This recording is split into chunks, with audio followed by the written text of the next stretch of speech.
Hi everyone, welcome to our webinar this morning. It's really great to see everyone on this call. My name is Anna Scott. I'm currently Director of Services here at Keep It Tidy. And this is a webinar about the Chewing Gum Task Force grant fund scheme that we have recently launched. You'll have seen through our website what the scheme's about, but we wanted to do a webinar where we could tell everyone in person, as it were, more about the scheme, how you can apply and what the scheme is going to look like. On the call this morning, I've got colleagues from our partners, Sonex and Behaviour Change, and we'll do some introductions as we move through the slides.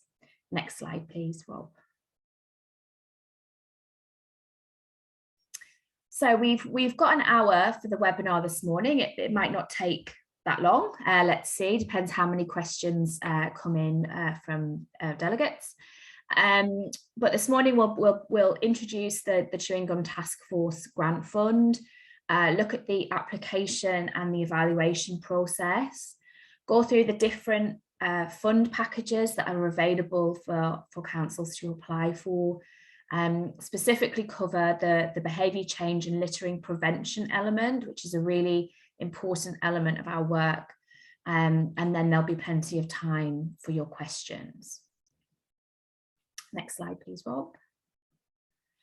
So a little bit more about the Chewing Gum Task Force. And this has been coming for a number of months, and there was a press release, I think, in the summer about it. So you might have heard about the scheme previously, and I know there'll be some councils on the call that I spent some time with last year, asking questions around their gum cleaning interest and how they were doing it to inform how we developed the scheme. So just to say thank you to those councils at this point. So the task force has been set up by DEFRA and chewing gum manufacturers, with Keep It Tidy acting as administrator. And the task force is here to award grants that allow councils across the country, across the UK, to clean up historic gum litter staining, alongside behavioural interventions to encourage people to bin their gum. So the task force is very much about cleaning up gum, but it's also about preventing that gum being dropped in the first place. So the gum manufacturers have committed to a 5-year programme and putting in up to £2 million per year. And councils have the flexibility to propose how the cleanup and behaviour change activities will take place. So we wanted to create a scheme that allowed for authorities that were already cleaning up gum in-house, or perhaps doing it through a contractor. Perhaps councils want to buy new equipment, expand the equipment that they've got, etc. We wanted to be fully flexible in that way. And in the first year of the grant scheme, which is the calendar year 2022, we have £1.7 million in grants and support available through one round of applications. Next slide, please, Rob. So I mentioned briefly, but I'll just do some more introduction. So Keep It Tidy is the administrator for the Chewing Gum Task Force. So in terms of responsibility at Keep It Tidy, I'm looking after the programme. We're working with partner Sonex, who I'm sure a number of authorities will already know, David Greenfield, and Jodie is also on the call. So they're helping us to look after, to develop the scheme and look after it on a day-to-day basis.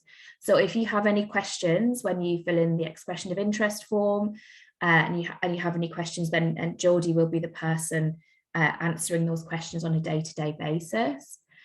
And then also working with our partners at Behaviour Change, who have considerable experience here in the prevention of gum littering. And as the presentation goes on, I will hand to David at Sonex and then hand to Rob at Behaviour Change to talk about their respective elements. And we also have Polly on the call from Behaviour Change, who will be helping to deliver on the behaviour change and prevention strand of the work. Next slide, please, Rob. So I'll tell you a bit more about the grant scheme. So, as I mentioned, we've been developing the grant scheme for some months now. We wanted to think about this really carefully and come up with a scheme that would be effective and easy for councils to work with. So the set of principles that we've been working to is that all funding needs to include long-term monitoring and evaluation. And Rob will talk later on about how to very effectively monitor whether your activity reduces gum staining long term, but there'll be a much kind of lighter touch element of monitoring evaluation through all of our work, because we need to know if this money is being used effectively. Only councils or local authorities can apply. So what we may mean by that is upper tier authorities, borough district authorities, unitary authorities. So the fund is not open to parish councils or town councils, but they can, of course, encourage their council that they're part of to apply and use the funding in their area. All funding should be transparent. And where councils are purchasing capital equipment, we will endeavour to try and use the task force's purchasing power to reduce costs. Similar to that note, we will give priority to councils working in partnership.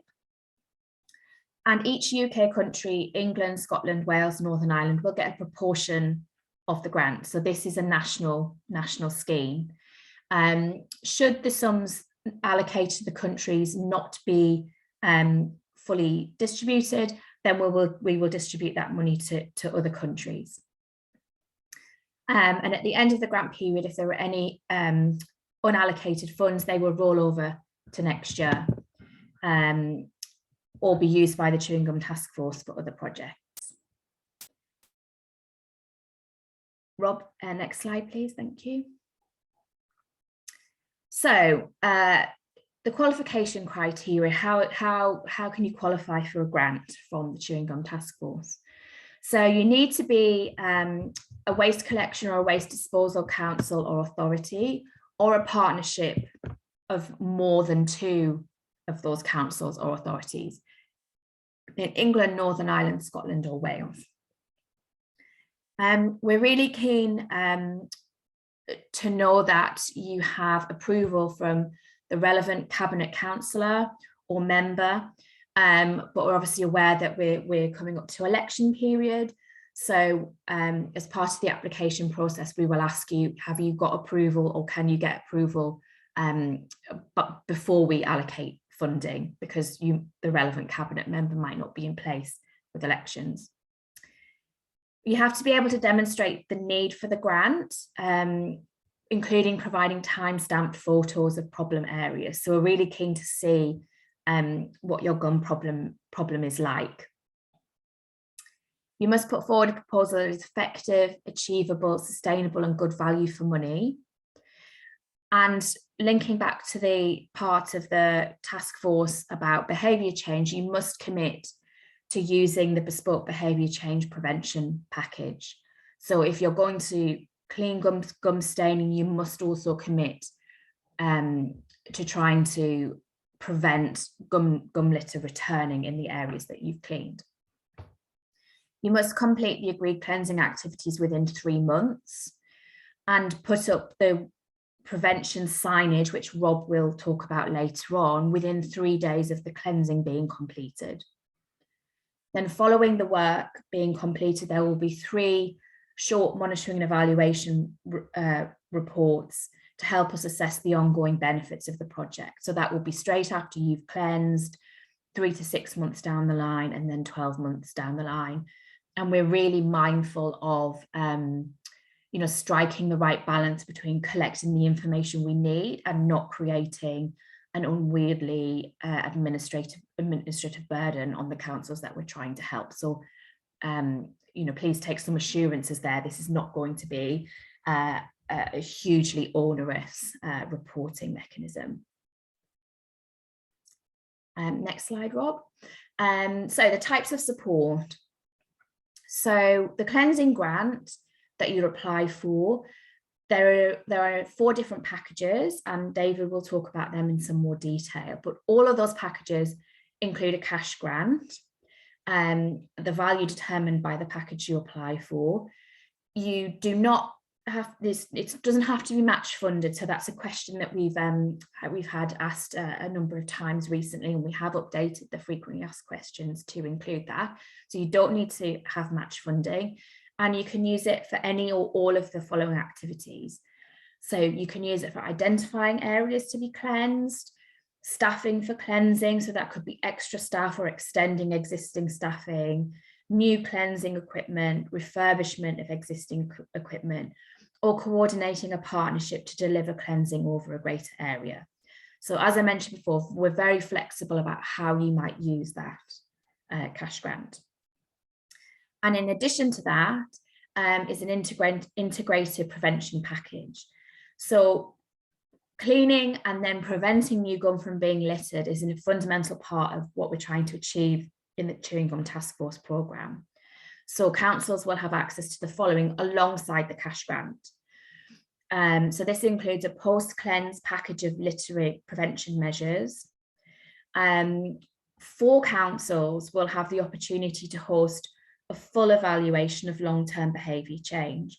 So later on, Rob will touch on how you know, the type of monitoring that you have to do to accurately assess the impact of work around gum littering. But 4 councils will have the opportunity to take part in that as a really detailed evaluation of the impact of cleansing and prevention package. In future years, there'll be the opportunity to host an innovation pilot. So as Rob will talk about later on, Behaviour Change always looking to refresh and develop the messaging around gum littering. So some of their interventions are newer and some are older, etc. And people will have the opportunity to select and in future years take part in innovation pilots. And just to be clear that the prevention package is also available to councils and authorities who don't receive grants. So that's a freely available resource that has been available for some time and is now part of the Chewing Gum Task Force. And it comes with the cash grant for cleansing, or it can be accessed separately at no cost. Next slide, Rob. So I think at this point, I'm going to hand over to David from Sonex, and he's going to talk more about how councils can actually apply for the funding. Thank you very much, Anna. Good morning, everybody. We'll go straight into the application portal and then details of the actual grants that are available. So Rob, if you could go on to the next slide, please. So we are going to be opening the application portal on the 9th of May, and it's going to be open for just under 2 weeks, or 2 weeks in total. The reason why it's a short period of time is that we open the expressions of interest in April to allow you all to get a feel for what the grant is and some of the details of the application. We've tried to make the application as light touch as possible, so it doesn't take you too long to complete. Now, when it is actually opened, you'll be able to access the portal through the link that's on the slide, and we will send everybody that has expressed an interest in this already a link to that application when it's open.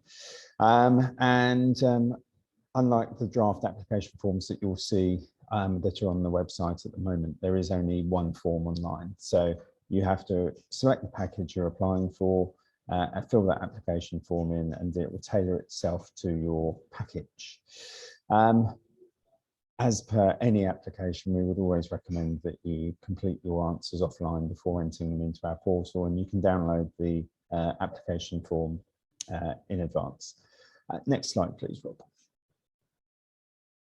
So this is really just a quick screenshot of the portal for you. This is what you'll see.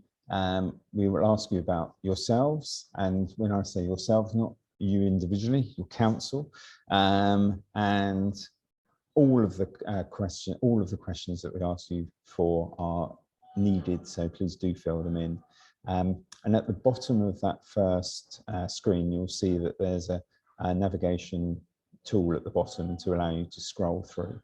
The portal will actually save as well, so it would be ideal if you filled it all in one go, but it will save itself if not.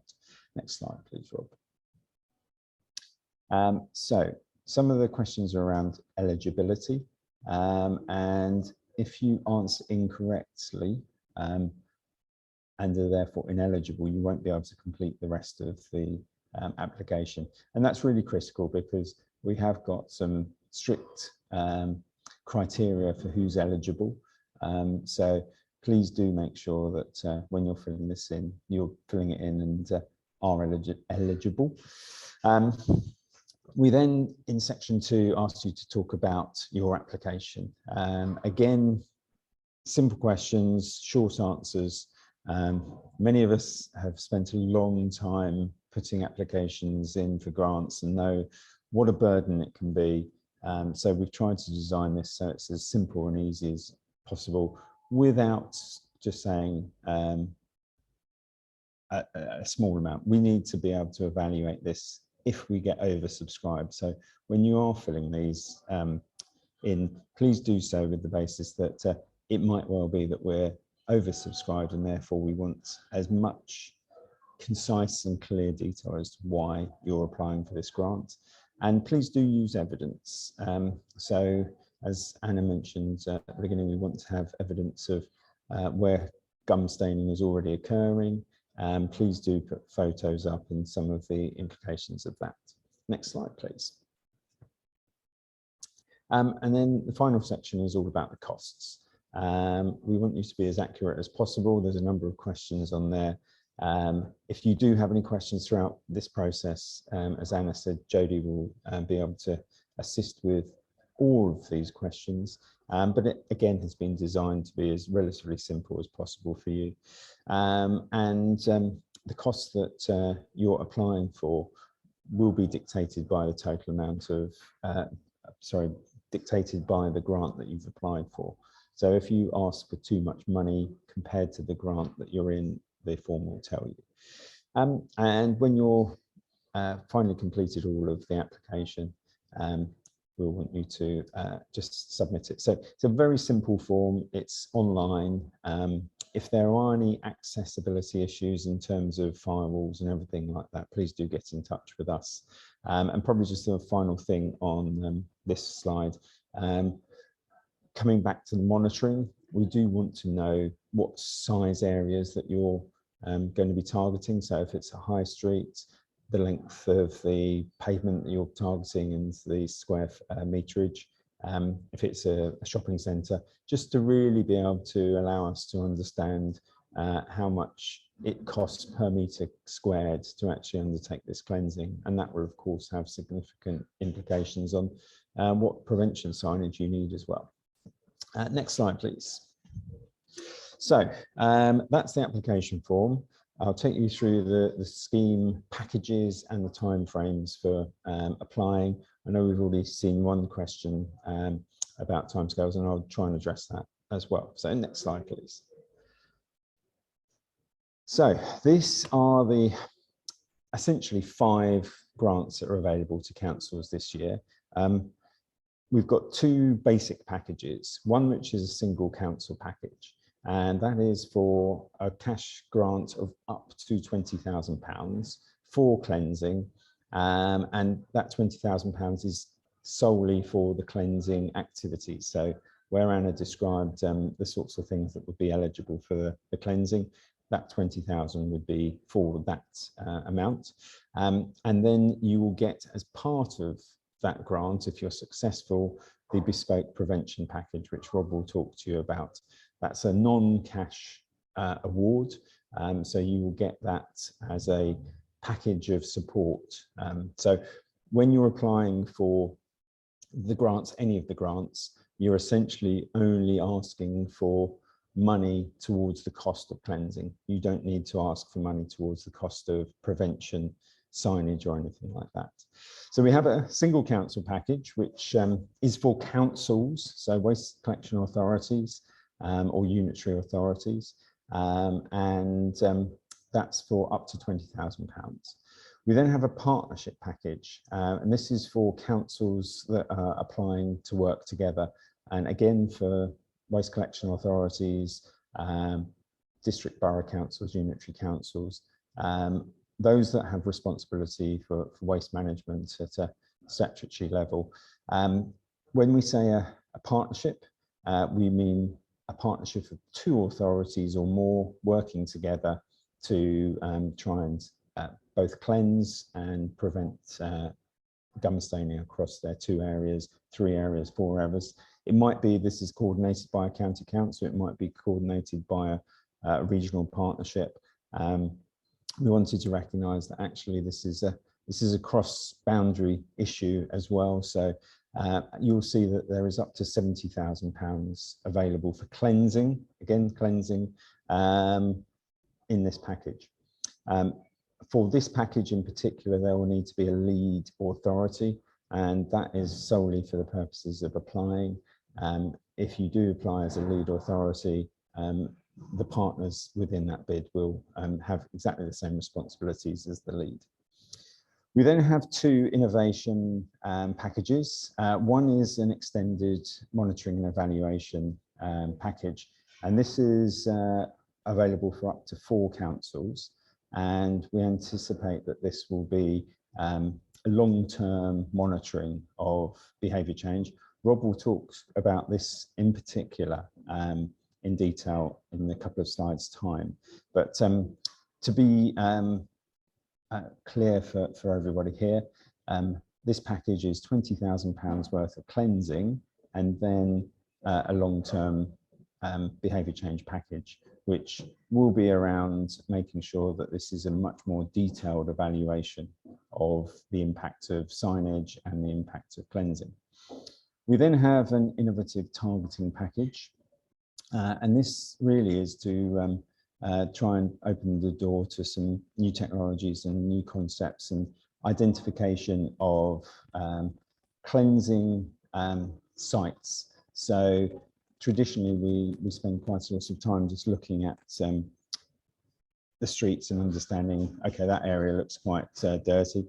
Is there anything innovative coming out? And this package is, again, £20,000 for cleansing, but then there's an additional £20,000 of cash available for external support to work with potential partners to make this a new technology or a different way of approaching targeting. So you still get the money for the cleansing, but you get some extra support as well. And all of these packages we will be asking you to monitor and report in on the 3, 6 and 12 months. There is then, of course, the final package, which is the freely available package, which will be through the Behaviour Change website. So we'll link you there. Next slide, please, Rob. So timelines, and apologies if there's a bit of background noise. We are going to announce the awards in early June, and that will allow us to actually start getting councils in place that can then go on to do the use the toolkit. I'll take you through the 8 steps in a minute. The key thing for this process is that cleansing is not the first thing that you do. As part of every grant that's awarded, there will be detailed planning discussions with the behaviour change team led by Rob and Polly, to make sure that where you're actually going to be doing the cleansing, you've got the right locations, you've got the right designs, you've got the right types of signs that are going to come in after that cleansing has been taken place. As part of that, we will then get you to select those sites and the number of signs that are agreed. That will be in about July. And then that will be delivered and printed by Behaviour Change to allow you to get on with planning for the cleansing. These timescales are indicative. If you can move quicker, great. But there'll be a number of councils that will be going through this process. So we want to manage expectations that you're not going to get the cash on day one, do the cleansing on day two, and then put a sign up on day three. This is really about trying to put in place a program that is long-term, has long-term impact. So we expect cleansing to take place between August and October. If we can get cleansing done earlier than that, then that would be great. As I said, these timescales are planned. And then all of the signage should be installed immediately after cleansing, and by immediately we mean 3 days. And then at the end, we want councils to advise us of the successful cleanup and deployment. So next slide, please, Rob. And so these are the eight steps that I've just showed on the previous slide. You'll have a first briefing with behaviour change, then do some planning with behaviour change, select the toolkit and the number of signs that's agreed. That then gets printed off and delivered. And at step 3, that's when the grant for the cleansing will be signed off. Signage will be printed, guidance pack delivered, and then you can undertake the cleansing and then fitting the signage. And then you will need to advise Keep Britain Tidy and behaviour change through ourselves of the successful cleanup and deployment and evidence of that. And then we're going to work with each of the councils to pull together a consolidated year 1 report. In terms of the timescales, somebody asked whether or not the cleansing can be extended to December. We want the cleansing to be done prior to the winter months for a number of reasons, not least that it's more challenging to cleanse in the winter, but fundamentally we need to put together a report to the task force of how the cleansing has been undertaken in the first year. So we won't be able to extend cleansing timelines until December. There might be a bit of flexibility into very late October, possibly early November, but that's things that we can explore as we go through the process. Next slide, I think, Rob, will then pass over to you in a second. So final bits of monitoring and evaluation for all of the grants. We want 3 reports, again, short. This is partly for us, but partly for you. We want to be able to demonstrate that actually undertaking cleansing and putting signage up has a positive effect on the area that you're targeting. There is a lot of good information already out there at this moment in time, but this scheme is very much aimed at trying to demonstrate what interventions can actually improve street cleanliness. So this is about getting some feedback from us, but it's also about putting in place evidence that will allow councils to do this in the future with the knowledge that this is the right thing to do.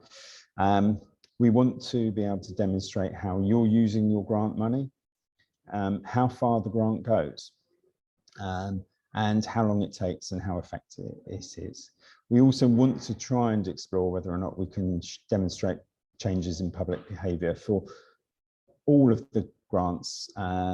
This will be a light touch, and then for the 4 that are going for the detailed monitoring and evaluation, we'll talk to you in a second. And we also want to understand whether or not these interventions actually have a long-lasting change. We will also then understand how the signage is being used and which signs are proving to be most popular. Now, some of this will be developed as we work with you all on the grant.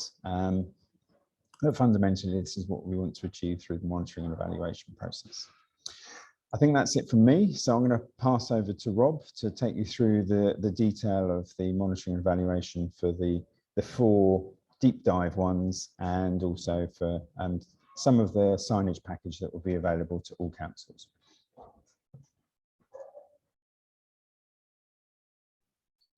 Thanks, David, and hello everybody. Nice to meet you. So I'm going to talk briefly about the prevention side of things, which, as Anna said right up front, is a kind of critical part of this this whole program. So what we're essentially offering as part of this this package of a grant and prevention materials is to everybody who gets a grant a set of ready-to-use, tried and tested signage. So this is these are interventions that we have been working on for a number of years, and we've been able to prove that they reduce gum littering in some cases by as much as 64%. This particular kitten, we were able to prove reduced littering by 64%, and some at varying degrees, but all with significant reductions in gum littering. And critically, like David said, these are printed and delivered at no cost. So as part of this whole package, you'll get your grant for the cleanse, and then you'll also get a set of bespoke materials. In a bit more detail, essentially what that set of signage is. So these are highly targeted signs. So they are targeted around particular littering hotspots. These are places like transport interchanges, so bus stops or stations, shopping high streets where people congregate, places where food and drink is served or dispensed, and other places like that. But these are places where we know gum collects, and we can be highly targeted with where we site the intervention. So using things like bins, street furniture, lampposts, etc., to get right to the point at which we need to reduce the littering. So they're engaging. I'll show you some in a second, and they're proven to reduce gum littering. We will work with each of you once, as David showed during those first couple of steps, to design a bespoke package. So that involves talking about what the particular areas in your local authority are used for, and therefore what kinds of designs might be most appropriate. Talk about what kind of street furniture and design is there, and therefore work out the amounts that we need to print and provide. They're potentially editable if you want a council logo on there or not. And it's worth saying these are high quality weatherproof. They're designed to last as long as you need them to last. So a vinyl sticker on a bin, in theory we've got some which have lasted 4 or 5 years and they're still going strong from previous pilots we've done. But equally, we've been working hard on making them as low impact as possible. So made from recycled materials, or they're recyclable, or they're as low impact as possible. And they'll be printed and delivered ahead of the cleanup, as David said. Alongside that, there's a kind of end-to-end process of advice from us, which kind of benefits from working on this for a number of years of changing behaviour on littering, particularly gum litter, and access to our research and learnings that we've developed from that. Advice on selection of locations and what designs are appropriate, and also deployment of the actual interventions and how to go about doing that in a way that will make sure the signage lasts. And finally, there'll be a guidance pack that you're sent that kind of summarises all of that advice. Here's some of the designs that will be available. There are more. But you can see they cover a variety of circumstances, like shopping streets where we've previously trialled the kitten, the top right, which is very much about trying to disrupt people at a very busy moment where they're going in somewhere like a station. There's more kind of straightforward don't drop gum type signage, and then in the bottom right there's the signage which is more suitable for kind of heritage type places, and that's editable so that it can include the town name in that. So in the Square Mile, or in Harrogate, or in Cambridge, we bin our gum. So all of these use behavioural techniques, so behavioural science. There are some that use social norms, like that last one. So encouraging the sense that most people bin their gum, which we know most people do. So just trying to engender that sense and encourage people to do the same thing.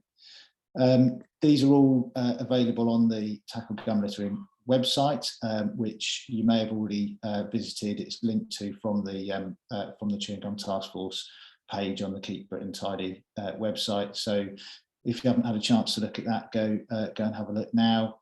But we'll be developing that further over the next couple of weeks, ready for launch. But all of the signage packages that you can have in future are on there. So go and have a look. And then just to briefly talk about the monitoring and evaluation grant that David mentioned. So this will be available to 4 councils who'll be selected out of those that apply for this. And this gives an opportunity to really accurately measure the effectiveness of the whole intervention. So cleansing an area and then putting up signage. And it allows us to really accurately evaluate exactly the effect that that's had on behaviour. So we've been using this methodology for a few years now, which measures the number of pieces of gum on the ground over time, and pits that against the flow of foot traffic through the area, so that we know exactly what's going on in terms of the effectiveness of the interventions. And that's how we've been able to get to figures like 64% reductions. So the 4 councils will go through this process of both short-term evaluation of the intervention, so exactly what's happened over the few weeks after the cleanse and the signage has been put up, but then also longer term. So every 6 months we'll go back and take a snapshot, another measurement, which will see what the ongoing influences on behaviour are. So, you know, has the cleanse had a lasting effect? What are the longer term effects of the signage? Have there been any changes in approach from the council, additional effects from local businesses, etc., that have come to play from that initial piece of activity? And it goes without saying, you know, that will need a close working relationship to make all that happen over the long term. Finally, again, as Anna said, we've been constantly innovating to find new ways and better ways to change behaviour on gum litter. And so the current toolkit of signage options is built on a legacy of creative development, innovation, the application of behavioural science, like I said, and this evidence base that we've built through small-scale pilots in council areas across the country. And so we're constantly kind of growing this set of solutions and evolving it. And there's actually 4 trials which are underway right now, which are these 4 down here. So in future, if they work, which we very much think they will be incorporated into the toolkit, and we'll keep doing that in future years. So these are happening right now in Islington, in Streatham, Croydon, and Birmingham. So yeah, watch this space, and we'll let you know how those go. And I think with that, I will stop sharing, and we can go to any questions that anybody has.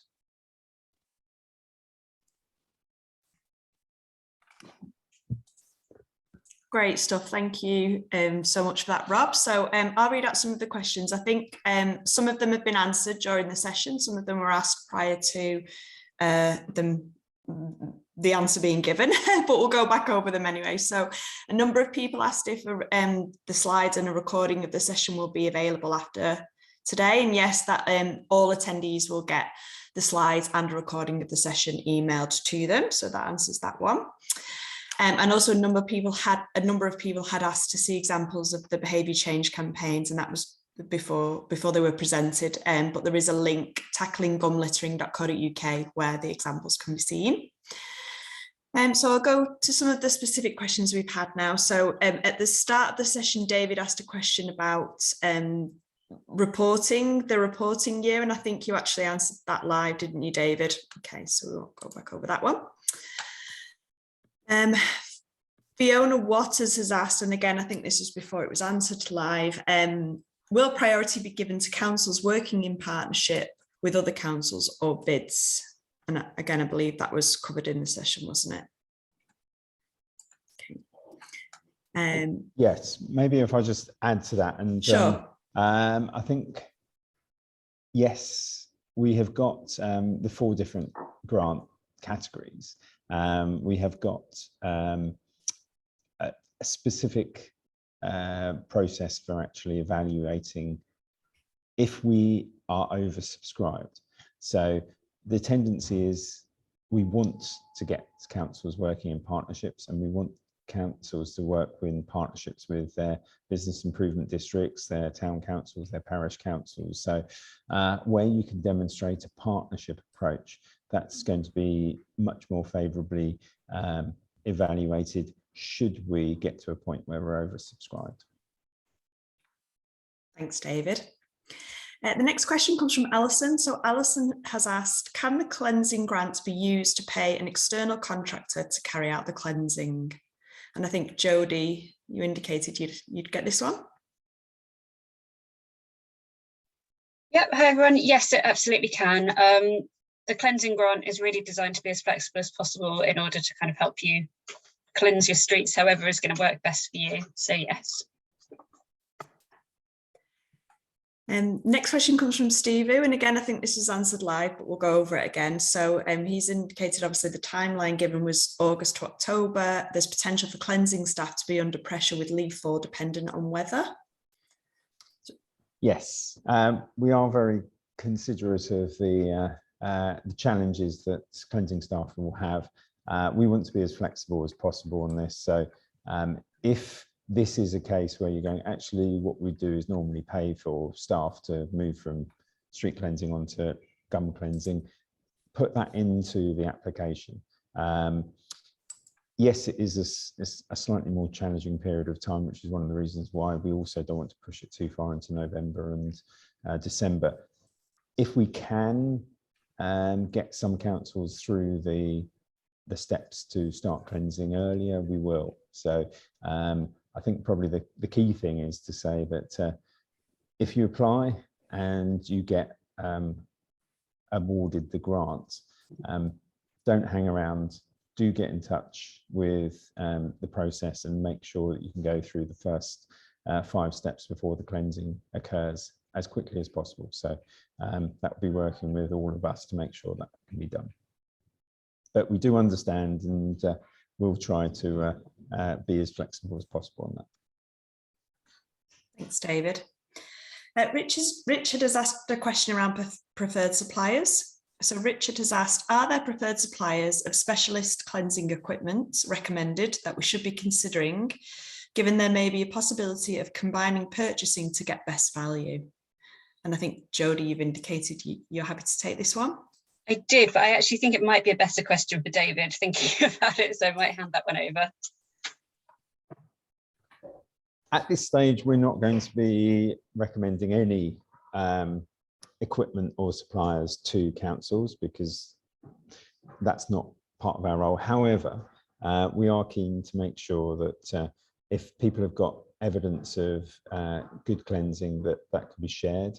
Rob and Polly also have some information about that, but we're not going to say please use this piece of equipment because that might work for one council, it might not work for another, and some councils will already have equipment that works very well. So as part of our ongoing management of this, we want to be able to share evidence of what's working well and what's not. So yeah, no actual recommendations from us, but we do want to actually monitor this as well.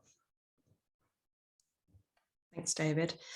Clive has asked a question around evaluation. So Clive has stated that Keep It and Tidy currently survey their streets against NI 915, and can the evaluation be linked to that as part of this project?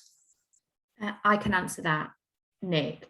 My understanding of that type of surveying is that it's not necessarily going to be sensitive enough to account for a difference in gum littering, but certainly if you are a council that we're working with on that type of surveying and you are successful with the gum with the grant scheme, I think we can certainly touch upon that in our conversations about the surveying to see if there's anything we can do there. But my understanding is it's not quite the right tool to measure to evaluate this scheme. Thanks, Hannah. Dennis has asked a question around the availability of the campaigns. So Dennis has asked, can we have the kit and media, even if we do not apply? So over to you, Polly. I think you said you want to answer that one. Yeah, so yeah, you don't have to have a grant to apply for the prevention signage. That said, obviously we will be giving priority to those who've got a grant first off, and then those who've applied for a grant but not been successful. But then beyond that, then yes, you know, any councils can apply to have media. Great, thanks, Polly. Joanna's asked a question around the approval of relevant cabinet councillor stroke members. So she's asked, can you elaborate on the request for approval of relevant cabinet council stroke member, specifically councillor, sorry, stroke member, specifically relating to Northern Ireland? And I think, David, you've said you'll grab that one. Yep. Yeah, thank you, Joan.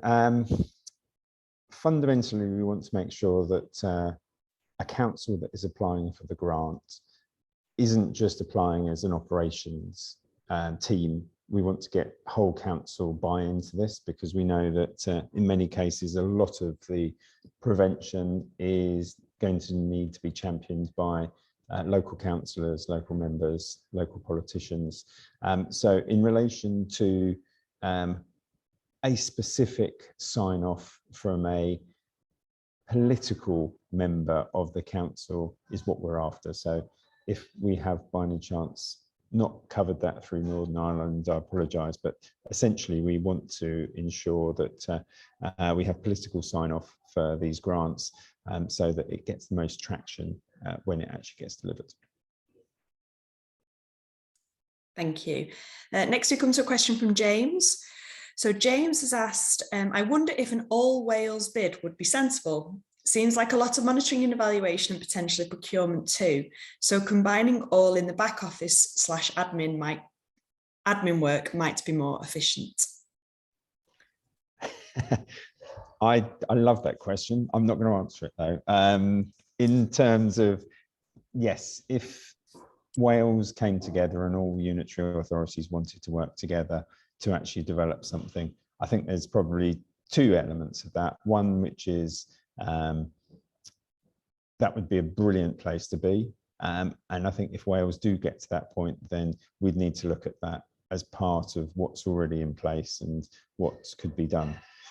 Let's aim for something like that. And if we can, then let's explore how that could be applied for through the funding. Yes. I'll just skip to another question we've had in relation to Wales now. So Peter had asked about bilingual signage and would that present any problems? And Polly's answered that one and said that bilingual versions are available, so that's not a problem at all. Okay. Yeah, can I just clarify on that? Not for every single, for most of the options there is a bilingual option, but for some where it just practically doesn't work with the particular design, there aren't, but for 90% of the designs there are, and that will be what it is. It is indicated on the website. So yeah, we can talk through that as we go through the process. Great. Next, another question from David Walker. So David's asked, are the local authority expected to continue to monitor the treated areas over the 12-month period, or will Keep Britain Tidy evaluate the impact of the projects carried out? We want the councils to monitor over the 12-month period. As I said earlier, this is very much for your benefit as well as ours. We want to try and help everybody understand what the impact of these interventions can be. So it's for your benefit to monitor. What we will do is be able to provide the monitoring procedures and metrics that we want to be covered. And as we said, they're light touch, other than for the extended monitoring and evaluation for the 4 councils that go down that route. Great stuff. Another question from, a question from Matthew now. So Matthew has asked, you mentioned that the signage is tried and tested. Which local authority areas have they been successfully used in, and have they remained in situ after any campaign with continued success? I'm actually going to take that one. So it's been. I probably will forget some of them, but we've tested in a number of different London boroughs, Croydon as well, as I mentioned earlier, Cardiff, Sheffield, Manchester, Bristol, and there might be a couple of others, but I think that's stretching my memory now. We started testing these in 2017, so we've had a significant number of tests now, and all of them have been evaluated in that really robust way that I talked about. Going back and measuring the exact same sites every 2 weeks, counting the gum, plus taking into account footfall across the area. I mean, in terms of a longer term effect, we did do a longer term monitoring trial as well, and that found that there was a significant sustained effect over. I think we monitored for 9 months after the signage had gone up, and there was a sustained effect over that time. So yeah, I think we've got some really good evidence for both short-term and longer-term effectiveness of the signage now. Brilliant, thanks Rob. So next we've got a question. I'm going to apologise up front because I'm definitely going to pronounce this name wrong, so apologies. I think it's Norbel has asked, is there any work on policy/legislation to enforce against the droppers? Is there any work happening with gum companies, and are there any moves towards completely degradable gum being sold? And I think Polly, you've kind of indicated. I can take some of that. I'll refer to David's talk with regards to policy legislation or even KVT. But I think actually this person who asked the question missed the start. So I think I just wanted to highlight that this whole thing is being funded by the gum company. So it's very much being done with their support. I don't think we've got anyone on the call that can talk around degradable gum. I have actually come from the chewing gum industry, and I know it's something they're consistently working on, but it's not the golden bullet. And ultimately, even if we did have degradable gum, it would still, we still ultimately want it not to be dropped on the streets in the first place, which is why the prevention piece is so important. Even if it was degradable, yeah, like I say, you don't want it being dropped anyway. But yeah, like I say, David or Anna, I don't know if you want to pick up on the policy or enforcement side at all. Just to reiterate what you said about the degradable, it's not the get out of jail free card for litterers. We don't want stuff littered. So that would always be our position. I don't know, David, have you got anything else to add? No, I think that answers it very well. Yeah, I think we've all seen the degradable dog poo bags that are not degradable hung from, well, in any sensible timeline, hung from trees. So yeah, that's a no. So next we've had a question from James. So James has asked, can we contract out the monitoring and add that cost to the bid? You can, however, what we want to be very clear on is that the monitoring that we're asking for all of the packages other than the 4 that are extended monitoring and evaluation will be very light touch. We don't expect councils to need to employ a monitoring person or company. This is something that we would be hoping is part of day-to-day activities to ensure that you're getting the information to make sure that the cleansing is being used properly, and that existing staff should be able to deliver the necessary evidence to show that this is working. If you have to go out and employ somebody to do that, I think we're missing the point of the actual program. So I would suggest that you could do that, but it would probably be money that is not well spent compared to putting it onto the cleansing. Great, thanks, David. And I think we've covered all the questions that we've had in there. I've not seen any more come through. There was one more I accidentally answered. Oh no, go ahead. And I think it's just from Eddie. In partnership bids, do you need cabinet member support from all of the partners or just the lead authorities?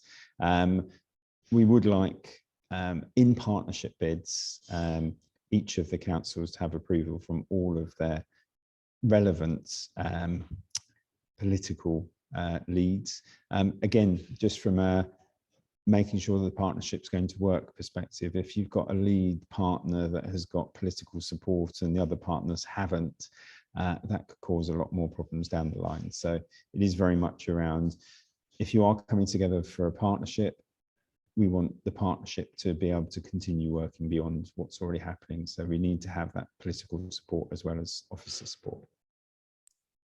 Thanks, David. Just got one last question that's just come in, I think, and then we'll finish the questions because we're running out of time. So Liz has asked, with regard to the behaviour change campaigning work, is that just limited to signage, or is there anything else around, for example, engagement, PR, films? A quick answer, because it could be a longer answer. In terms of this programme, all we're providing is the signage. I mean, there's a lot of research that sits behind that, which is about why it's necessary to use that kind of technique. Being in the moment where somebody is, in theory, about to drop their gum on the floor, that is the precise moment where we need to intervene and get them to use the bin instead. Communications have some role, and so any additional communications that you would want to do outside of that is great, and feel free to to amplify what you're doing through your own PR, social, etc. But ultimately, the focus has to be on that on-street moment when we're trying to just get people to do something differently at that point, and that's put the gum in the bin, not on the floor. So that's why the signage is the focus. Just to add to that as well, obviously, we're not just going to send some signage. It is a case of us having conversations with you, understanding your needs, and making, helping advise the best place for that signage to be put, and the best signage for you in your area.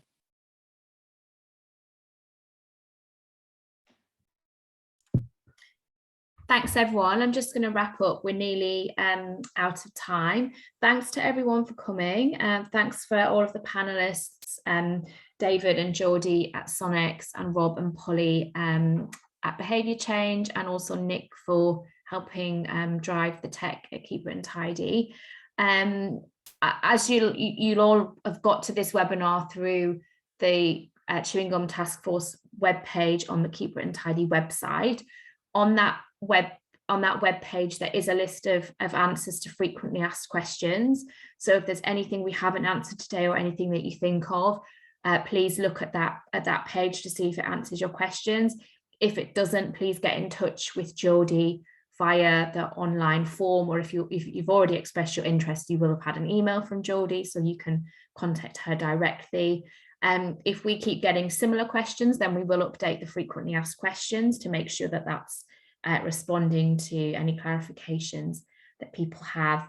And we look forward to receiving your applications when we open from the 9th of May through to the 23rd of May. So thank you, everyone, and I hope you have a good day. Thanks. Bye-bye.